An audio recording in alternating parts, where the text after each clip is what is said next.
Presidente Guillermo Lasso convoca a la unidad de todos los ecuatorianos para combatir la delincuencia.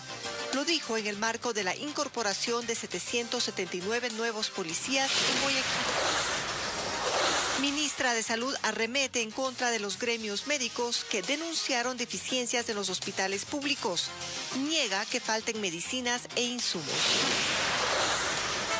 Las noticias en Televistazo con Gabriela Baer.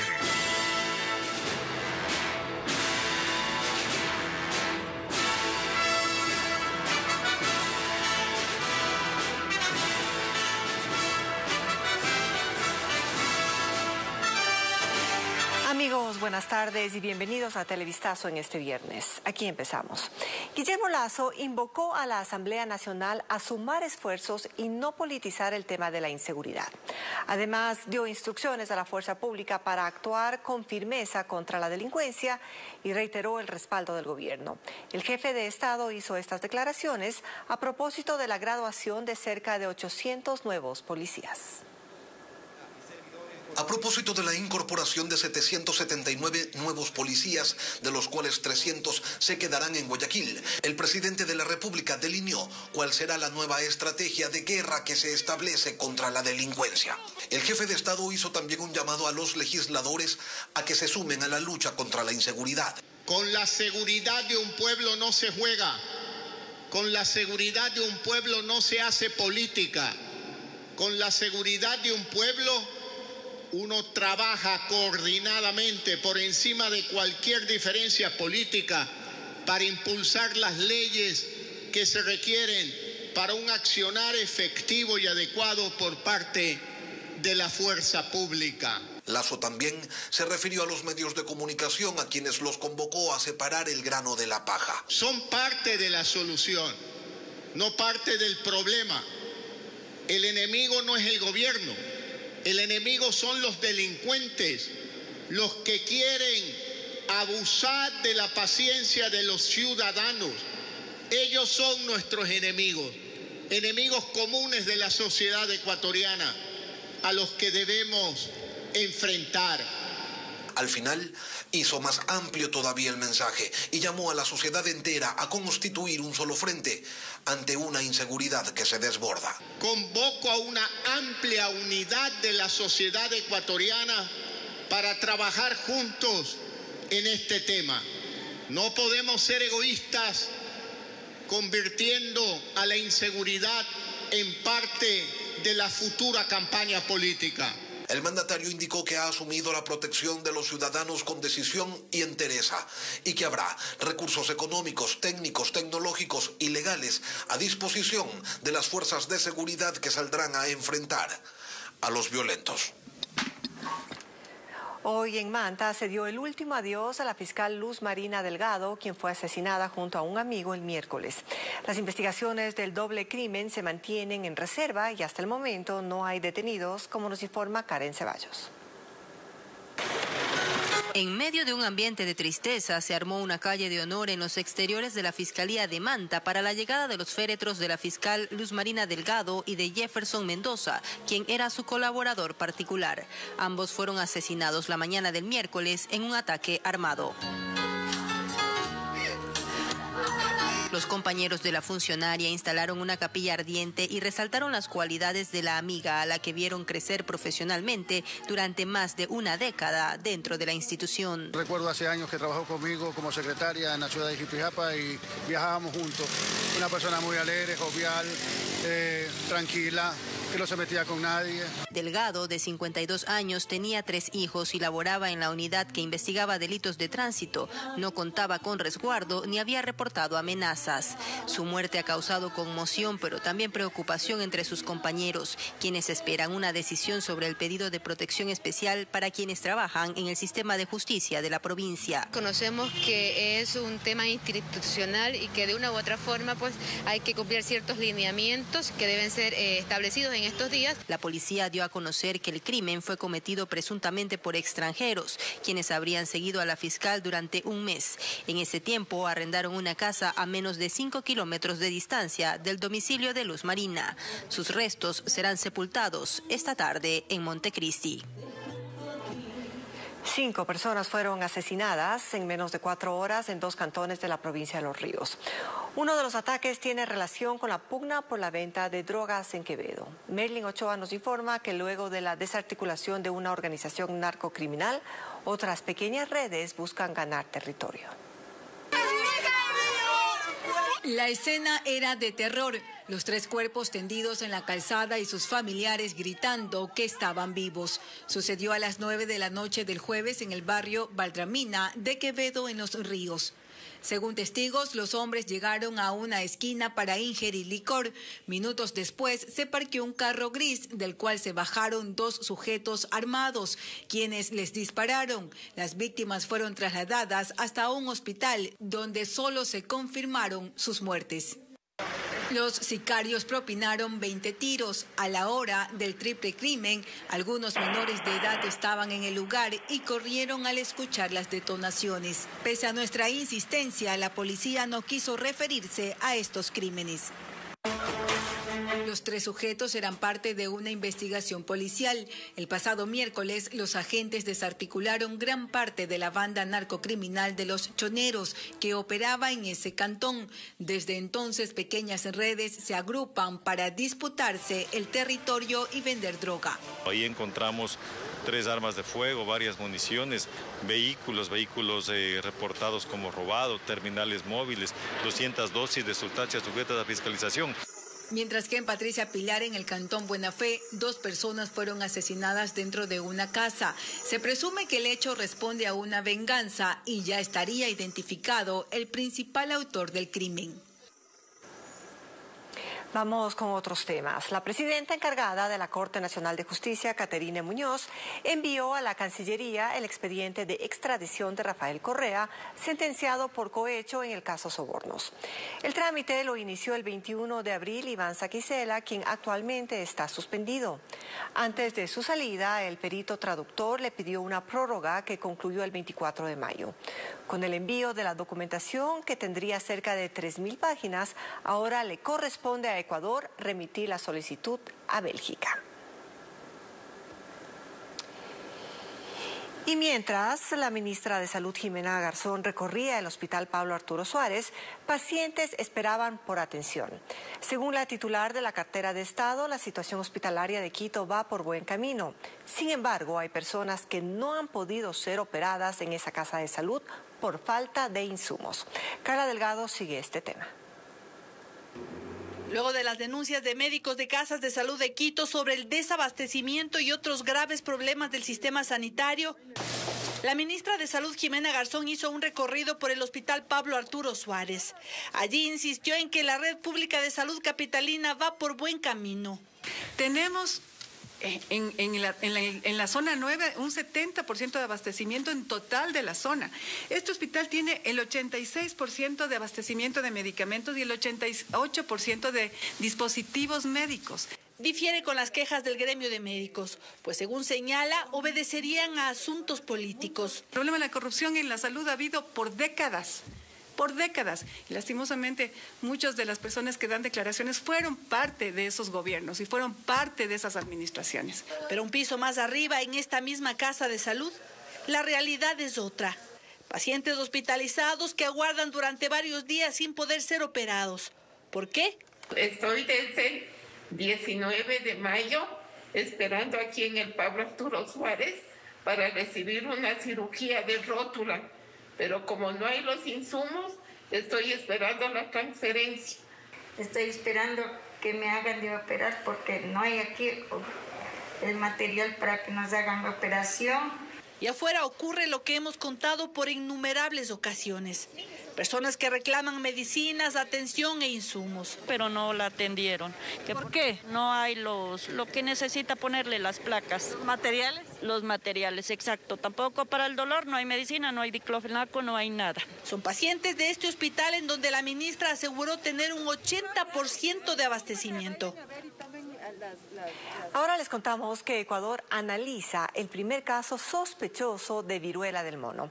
El paciente vive en Quito. Se trata de un hombre que viajó a África y que no tendría vínculos con el brote registrado en Europa.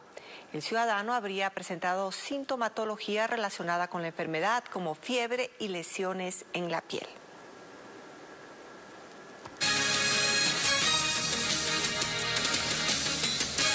El debate sobre el informe que recomienda la destitución de Guadalupe Llori como presidenta de la Asamblea quedaría sin efecto. Patricio Díaz está en el Legislativo. Patricio, ¿a qué se debe esto? Cuéntanos. ¿Qué tal, Gaby? Amigos televidentes, muy buenas tardes. Esto se debe a una medida cautelar que fue solicitada por Pachacutic y que fue otorgada por un juez de la Unidad Judicial de Quitumbe. Ellos argumentaban que la conformación de la comisión ad hoc que investigó a la presidenta de la Asamblea no se tomó en cuenta a los partidos políticos, a los movimientos y la decisión propia de ellos de designar a uno de los miembros de esa comisión. En este caso, Pachacutic no determinó al miembro de esa comisión y más bien fueron los que se conocen hoy como Pachacutic rebeldes quienes definieron a uno de los legisladores que conformaba esta mesa. Así, el juez de la causa dispuso que el Pleno no trate el informe de la comisión. No trata el informe de la comisión que sugiere la destitución de Llori y además que la presidenta convoque a una nueva sesión para que se designe una comisión de acuerdo a la ley. Es lo que dijo el juez. Pero escuchemos a Sofía Sánchez, la subcoordinadora de Pachacutic y una de las legisladoras que pidió esta medida cautelar, lo que dice al respecto de la decisión del juez. El informe de la comisión no puede ser conocido en el Pleno. Dice explícitamente, claro, que la presidenta y el Pleno deberá abstenerse de conocer el informe que fue emitido por esta comisión, que fue creada de manera ilegal, ilegítima, violentando todo derecho de participación de las organizaciones políticas.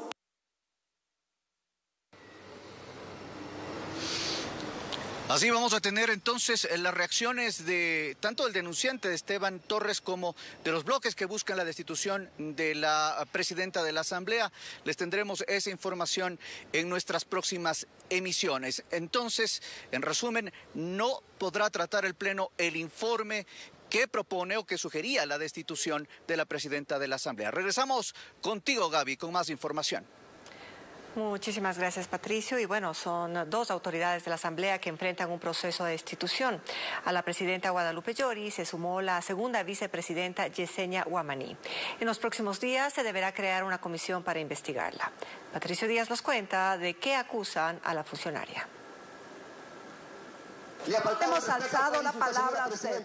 Haga el favor de respetarme. Usted, porque grita más, cree tener la razón. No hay reconciliación, ni con la presidenta, ni con la vicepresidenta. ¿Me permite, por favor? Está en el uso de la palabra la asambleísta Yesenia Guamaní y hay que ser respetuosos.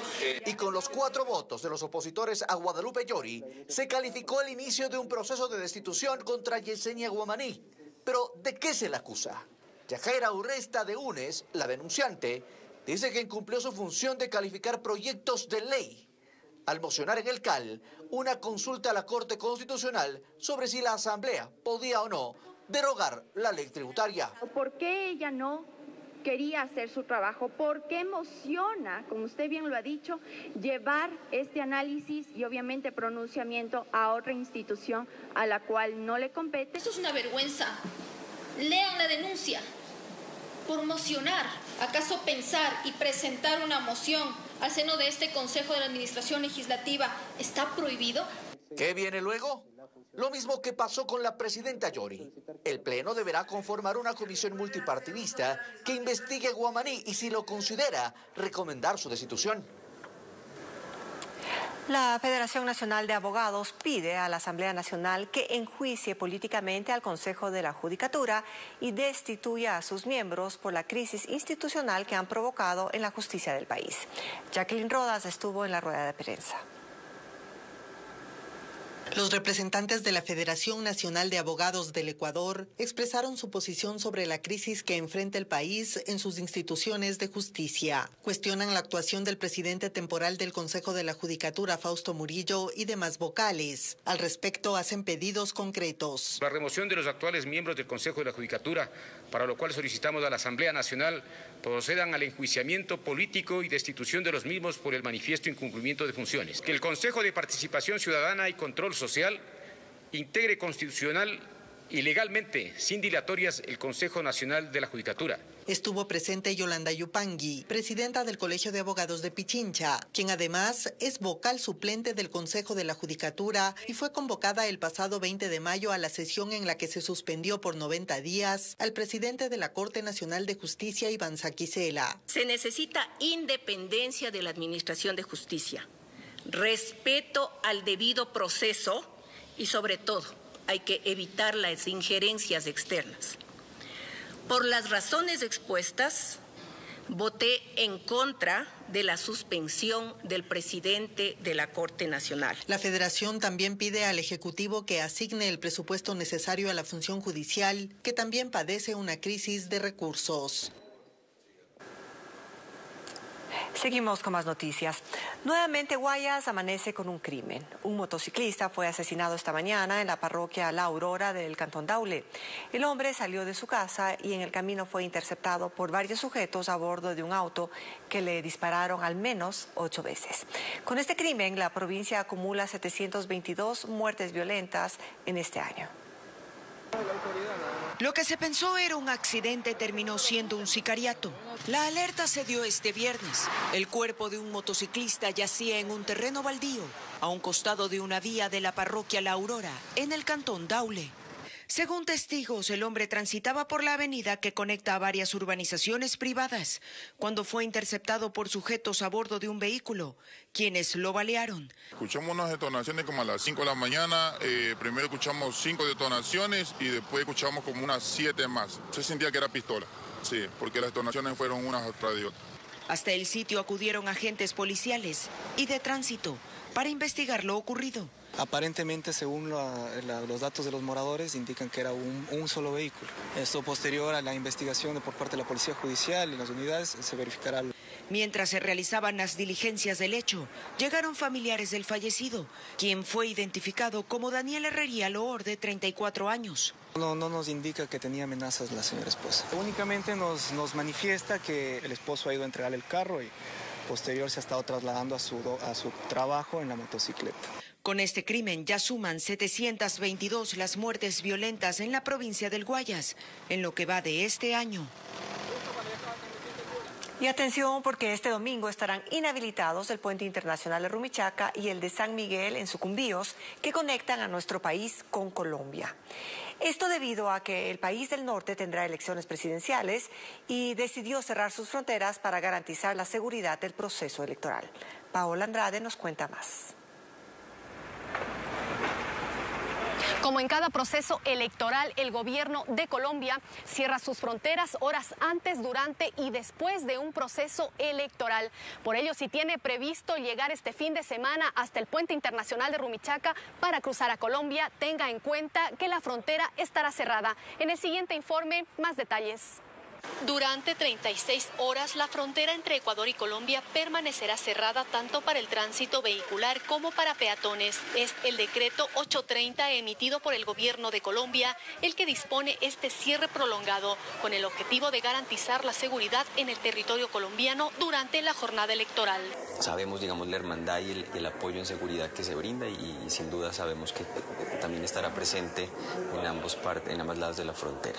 Las autoridades de Carchi piden a los viajeros ecuatorianos no asistir en su deseo de cruzar la frontera entre la noche del sábado y el domingo, porque todo paso estará cerrado y habrá custodia del Ejército de Colombia. Tratar de hacer una campaña principalmente hablando con nuestro comandante de la subzona Imbabura a fin de que se les haga conocer a los ciudadanos ecuatorianos que está cerrado el puente de Rumichaca principalmente el fin de semana. La normalidad en la frontera norte se retomará a las 6 de la mañana del lunes. Hasta entonces los pasos oficiales de Rumichaca y San Miguel permanecerán con vallas.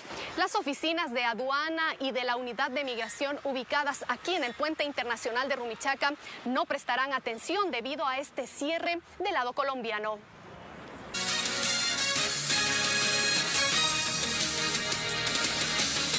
Un delincuente fue detenido tras intentar asaltar a un joven que laboraba en una cooperativa de transporte. El hecho ocurrió en el sector de Sauces, en el norte de Guayaquil. La víctima forcejeó con el ladrón, quien en represalia le disparó en su pierna. Bessie Granja con el informe. El hecho ocurrió en el sector de Sauces 2, en el norte de Guayaquil. Allí un hombre fue herido por un delincuente que intentó robarle su teléfono. Durante el forcejeo, la víctima recibió un disparo. Gracias a la ayuda de los habitantes y de quienes transitaban por esa zona, la policía logró la captura del atacante. Fue intento de robo. Gracias a la efectiva labor policial se pudo detener al implicado. Una ambulancia llegó al sitio para trasladar al herido a una casa de salud para que reciba atención médica. Tiene una herida a la altura, en la pierna izquierda, a la altura de la pelvis. El intento de asalto se registró en los exteriores de una farmacia, por lo que personal policial cerró el paso en esa zona.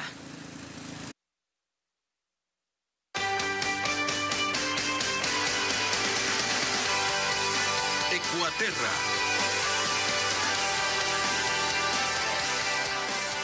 La naturaleza es tan bondadosa que cada elemento tiene una función. Hoy, en una nueva entrega de Ecuaterra, Carla Delgado nos cuenta sobre una planta que cumple un papel importante para el beneficio de cientos de habitantes de Carchi y que está localizada en una de las reservas ecológicas más grandes del norte del país. Carla, adelante.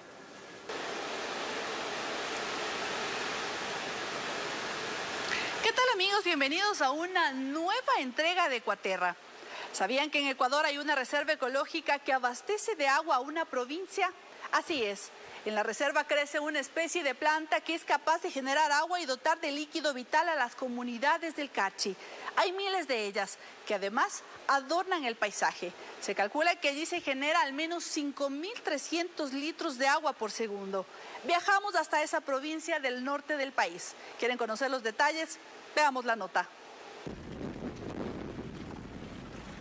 Hace frío y es que estamos a más de 4.000 metros de altura. Mientras empezamos el recorrido, le pregunto al administrador qué hace a esta reserva tan especial. Nuestra área protegida es muy importante a nivel del mundo. Conservar la biodiversidad tanto de flora como de fauna y también por los recursos hídricos que provee a la población.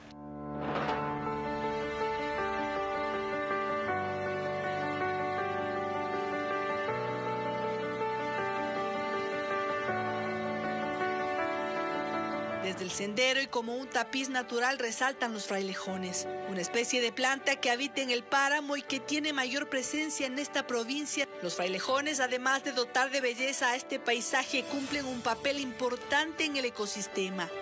Son esponjas naturales. Sí, netamente la función de él es retener a través de las hojas, de sus inflorescencias, a través de su cobertura, capturan la neblina y la retienen y la transforman en líquido vital, la cual es abastecida para la población. 5.340 litros de agua por segundo nacen de esta reserva.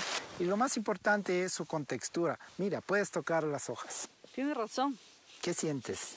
Es como una gamuza más o menos lo que Sí, podría ser. Tiene un pelaje, algunos le dicen como orejitas de conejo, pero... Es que tiene la forma también. Sí.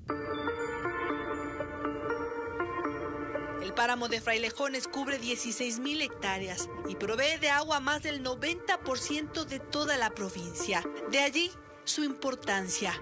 La función social de nuestra área protegida es netamente para el aprovisionamiento de recursos hídricos, tanto para consumo humano, para riego, para las actividades industriales. Además de los frailejones, se calcula que existen más de 200 especies de plantas, pero también la fauna es diversa.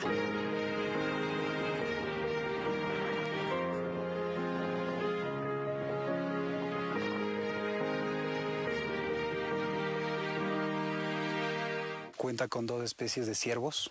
Nosotros le llamamos venado cola blanca, a uno que es realmente muy grande, y un venado enano. Tenemos una especie de lobo de páramo. Tenemos también en el extremo occidental de la reserva al oso de anteojos. También tenemos en esa misma zona el nido de cóndores. Por eso los comuneros la cuidan tanto. Se han convertido en sus guardianes. Nosotros aquí en la comuna La Libertad cuidamos el agua, cuidamos el páramo, que no haya afectaciones, porque en el páramo lo que hay es vida. ¿Y cuál es la vida? es esto, es el agua. Todo esto es húmedo, ¿no? Sí. Es pajonal y hay humedad. Entonces tenemos que tener cuidado al caminar. Y ahora que también conocemos su valor, comprendemos por qué la naturaleza es tan sabia. Pero los humanos muchas veces se ensañan con ella. ¿Por qué no retribuir todo lo que nos da? No necesitamos mucho, solo contemplarla, solo mantenerla.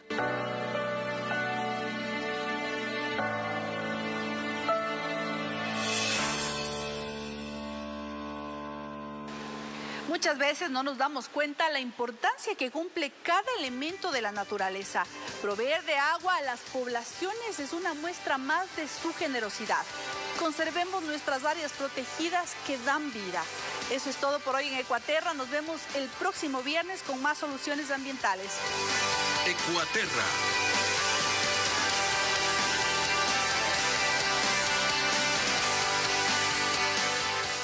Y está en nuestras manos cuidar lo que la naturaleza nos da. Si usted quiere volver a ver este reportaje, escanee este código QR con la cámara de su celular y lo va a dirigir a la página de ecuavisa.com.